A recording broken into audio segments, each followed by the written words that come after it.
अगर आप अपने जीवन में कुछ नया सीखना चाहते हैं, तो हमारे इस वास्तु सागर चैनल को जरूर सब्सक्राइब करें और कमेंट बॉक्स श्री नारायण लिखकर श्री हरि को आभार व्यक्त करें। अब बहुत से लोगों का यह भी प्रश्न होगा कि पृथ्वी से यमलोक की दूरी कितनी है और यह जीवात्मा इस यात्रा को कितने दिनों में पूरा करती है।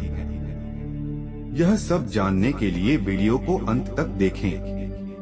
भारत में राजा परीक्षित नरक तथा यमलोक संबंध में शुकदेव जी से प्रश्न पूछते हैं, तो शुकदेव जी कहते हैं कि हे राजन, यह नरक त्रिलोक के भीतर ही है तथा दक्षिण की ओर पृथ्वी से नीचे और जल के ऊपर स्थित है।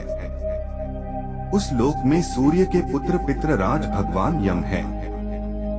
वे अपने सेवकों सहित वहां वास करते हैं तथा भगवान की आज्ञा का उल्लंघन न करते हुए अपने दूतों द्वारा वहां लाए हुए मृत प्राणियों को उनके दुष्कर्मों के अनुसार पाप का फल व दंड देते हैं। यमपुरी या यमलोक का उल्लेख गरुड़ पुराण और कठोपनिषद ग्रंथ में मिलता है। मृत्यु के 12 दिनों के बाद मानव की आत्मा यमलोक का सफर प्रारंभ कर देती है। जंगलों को मृत्युलोक के ऊपर दक्षिण में 86,000 योजन दूरी पर माना गया है। एक योजन में लगभग 12 किलोमीटर होते हैं। वह जीवात्मा एक दिन में 247 योजन चलकर लगभग 1 वर्ष में यमलोक पहुंचती है। गरुड़ पुराण में यमलोक के इस मार्ग में वैतरणी नदी का उल्लेख मिलता है। दोस्तों, मां लक्ष्मी की कृपा आप सभी पर बनी रहे।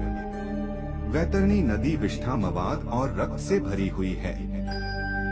कहते हैं कि जिसने भी अपने जीवन में एक बार गौदान किया हो, वह इस वैतरणी नदी को सरलता से पार कर यमलोक पहुंच जाता है। अन्यथा इस नदी में डूबते रहते हैं और यमदूत उसे उसके द्वारा दिए गए पापों को याद दिलाते हैं और उसे बार बार नदी में धक्का देते रहते हैं।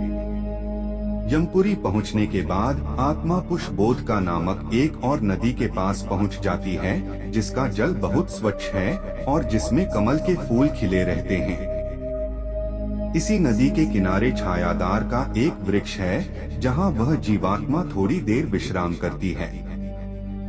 यहीं पर उसे उसके पुत्रों या परिजनों द्वारा किए गए पिंडदान और तर्पण द्वारा दिया गया भोजन मिलता है, जिससे उसमें पुनः शक्ति का संचार हो जाता है। पुराणों के अनुसार यमलोक 1,00,000 योजन क्षेत्र में फैला है और इसके 4 मुख्य द्वार हैं। यमलोक में आने के बाद आत्मा को 4 प्रमुख द्वारों में से किसी एक में उसके कर्मों के अनुसार प्रवेश मिलता है। 4 मुख्य द्वारों में से दक्षिण द्वार के बारे में जाने तो यह घोर अंधकार और भयानक शाम, सिंह और भेड़िए आदि तरह के भयानक जीव और राक्षसों से घिरा रहता है। यहाँ से प्रवेश करने वाली पापी जीवात्माओं के लिए यह अत्यंत कष्टकर होता है। इसे नरक का द्वार भी कहा जाता है। यम नियम का पालन न करने वाले और पापी जीवात्मा निश्चित ही इस द्वार में प्रवेश करते हैं। इसके बाद अगर पश्चिम द्वार की बात करें तो यह द्वार रत्नों से जरूरत है। इस द्वार से ऐसे जीवों का प्रवेश होता है जिन्होंने दान पुण्य किया हो, धर्म की रक्षा की हो और तीर्थों में प्राण त्यागे हो। उत्तर का द्वार भिन्न भिन्न स्वर्ण जड़ित रत्नों से सजा होता है। यहाँ से वही आत्मा प्रवेश करती है जिसने अपने जीवन में माता पिता की खूब सेवा की हो, हमेशा सत्य बोलता रहा हो और सदैव मन वचन कर्म से अहिंसक हो। अब पूर्व दिशा की चर्चा करें तो पूर्व दिशा का द्वार हीरे, मोती, नीलम और पुखराज जैसे मूल्यवान रत्नों से सजा होता है। इस द्वार से उस जीवात्मा का प्रवेश होता है जो योगी, दृश्य, सिद्ध और सब बुद्ध है। इसे स्वर्ग का द्वार कहते हैं। इस द्वार में प्रवेश करते ही जीवात्मा का गंधर्व, देव और अप्सराएं स्वागत करती हैं।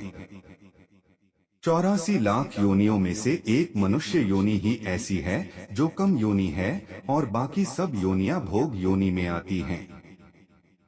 अगर हर व्यक्ति अपने कर्मों को सुधार लें और सनातन संस्कृति और चारों आश्रमों का पूरी श्रद्धा से पालन करें तो मृत्यु के बाद किसी भी व्यक्ति को इतना कष्ट भोगना नहीं पड़ेगा।